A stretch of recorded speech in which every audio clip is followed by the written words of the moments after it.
This is Tayona Rainwater and Pete Plentyclouds getting a talking to by her father runs with horses during episode 2 of season 2 of 1923, and I don't need an indigenous translator to know what that man is telling his child. I got that picture from Paramount Plus ahead of episode 2. In fact, I got a whole bunch of them, most of which are just offering some color, except for this one. This guy, right here. He's a game changer, and I think I know what happens. But first, a correction and an apology. This is from my Season 2 Episode 1 recap video. As Episode 8 ends, he looks to be pulling into a Long Island port. Anyone else celebrate that a little bit? I mean, just get this man home already. Yeah, I said Long Island and y'all corrected me in the comments section. Lots of Italians and Irish came through the port of Galveston, Texas in the early 1900s, says @JT Whalen. Galveston, not Long Island. Do you even watch LOL? I actually did forget who told Spencer to try the port of Galveston because, and forgive me, there was more important things happening at the time. I'd recommend the port of Galveston, or Port Arthur in the Gulf. Ellis Island is a cesspool of disease. But he didn't forget, so from there he's likely to shoot up I-25 for about 1,700 miles until he's in Bozeman. I'm kidding, of course. Ironically, and this is likely very important, Spencer is going to probably take a similar route that his dad James Dutton took in 1883, that's up through Oklahoma, into Wyoming, etc. Is that just another subtle hat tip to the family tree? I'd love that, but I fear it foretells how this story ends. I actually don't think it's ironic or coincidental at all. I think it might be tragic, but we'll get there. If that is indeed his route, Spencer is going to run smack dab into an old friend from 1883, and y'all, I am bouncing right now. I am so excited. This could potentially be the coolest cross-show casting in the franchise's history. Go ahead and check out the time codes in the description section if you just can't wait, because right now we're going to go back to Galveston where we should meet up with Spencer and a man named Luca. In Galveston, ask for my cousins Salvatore and Rosario Moncheo. Galveston is their city. Give them both letters. They will pay you for saving me. Luca is Spencer's new Italian bestie, and him telling Spencer about his family in Texas kind of seemed like a throwaway bit of dialogue at the time because Spencer was trying to save his life, but then I googled those names. Listen once again. In Galveston, ask for my cousins Salvatore and Rosario Moncheo. Galveston is their city. Samuel and Rosario Maceo. And the Maceos, they're a real-life mafia out of Galveston, which means that our friend Luca is from an Italian crime family, and that means that this scene from the trailer is going to be huge in episode 2. Family is in danger. It's 100% worth the Wikipedia read to learn about the Maceos. I couldn't get a sense if they were brutal men or, the good kind of mobsters. Maybe both. I do think that Spencer's interaction with these men changes the course of his trip home in a major way. Maybe they even hitch a ride to North Texas, say Amarillo? Or maybe that ranch just southeast of Amarillo owned by, what was that guy's name again? Mr. Goodnight never refused a Comanche come camp his old grounds. Okay, here's where this gets super interesting. That clip was from episode 1, and at the time I thought Taylor Sheridan had just shoehorned in another ranching legend, kind of like he's prone to do. That was totally fine. I actually really like when Taylor does this, but two things now seem very, very possible. The first is that if Spencer follows a path similar to his father's through Texas, he'll pass near that ranch and run smack dab into Tayona. Yeah, that's where she's parked currently. Y'all, I have long stated that the Dutton family path and the Rainwater family path will not intersect until the show Yellowstone, and I could very well be dead wrong. They seem to be on a collision course. And I mean, just let me know if you're like me and you'd be so excited to see Spencer kill either that marshal or Father Reynaud. It's possible now, right? Paramount was kind enough to share these pictures of Tayona's camp from episode 2. They don't really tell us much. They did save all the good stuff. And that leads me to my second very possible occurrence. I swear, Shay, when you bite off more than you can chew, you sure bite big. I ain't ashamed to say it. You are a beautiful sight, Charlie. What the hell are you doing out here?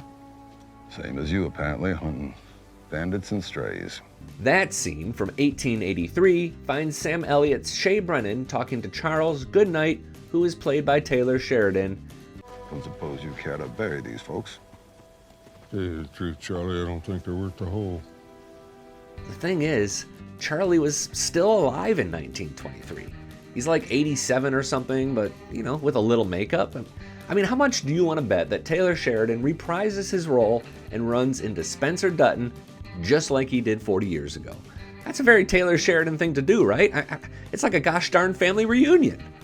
The sad part of all of this is that journey from Texas to Montana does not go well for the 1883 Duttons, and it ends with the girl dying.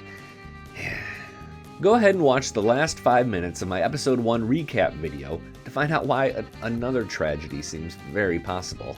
Link in the description, but fans kind of agreed with me. I do think this is going to be a pretty big Tiona episode, and honestly, the way things are headed, I wouldn't be surprised if her plotline wraps up early, like by mid-season. That'll leave plenty of room for what's happening in Montana, and all that looks very, very cold. Here are the photos from Jacob Dutton and then Helen Mirren. This episode is called The Rapist is Winner, which, don't love that title. My guess is this is a pretty big Jack and Elizabeth episode, if only because the last episode we got so little of them. I also suspect that we'll get some decision on the criminal charges against Zane, the ranch foreman, and his wife, who's being charged with miscegenation. Personally, I'd love to see that wrapped up because I just don't have room in my brain to consider another plotline. Somehow I got this far into the video without talking about Alexandra. That seems like a crime, so I'll go there now and then wrap up with your questions and comments. Subscribers know this is a real conversation, and I own my mistakes and give credit when your ideas are better than mine. Alex is definitely struggling on that ship from London to America. Here's the only photo shared by Paramount, and she looks miserable.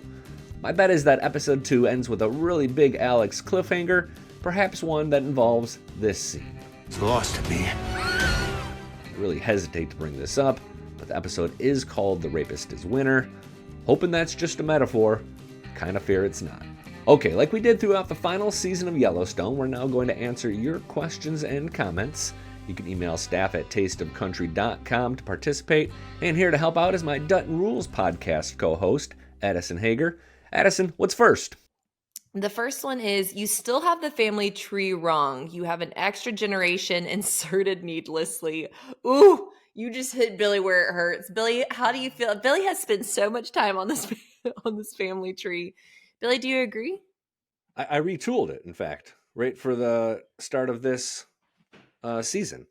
And I put that extra generation between Spencer and Dabney Coleman's John Dutton, assuming that Spencer has the kid who has John Dutton's senior.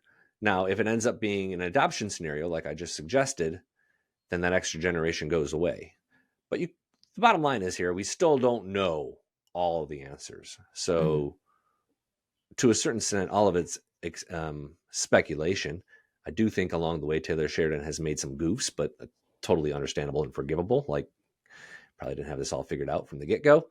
So, it's the best that we know so far, but I do stand by what it looks like based on what we know, if that makes sense.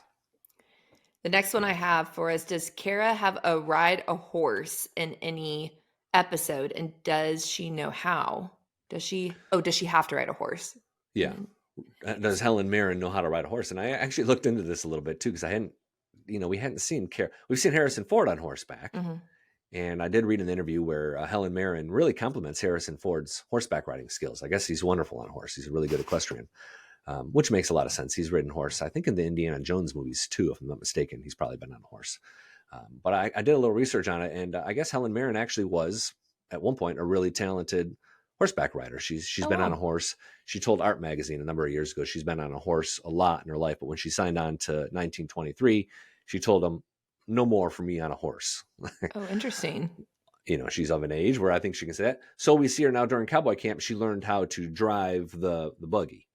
So she legitimately knows how to drive the carriage, much like, if you remember, Faith Hill did as Margaret Dutton. She had to learn that. And that's, as it was described then, a unique skill that's equally difficult. But Helen, and even Spencer talked about how Brandon Sklinner talked about how Helen Mirren learned how to do that, and it was fun to watch her. So I don't think we'll see Helen on horseback anytime soon. The last one I have for us is, honestly, I think Spencer is the predecessor of John Dutton II. His knife and gun implicated that. Elsa even said only one of her brothers will live to see her children grown up. So His children grown up. I know this is sort of the same question as the first one, but I wanted to include this because they mention a knife and gun, and I'm not sure what they're referring to. Like, does Spencer have a knife and gun somewhere that pops up later in Yellowstone franchises? Not that I'm aware of. Yeah, I don't know either.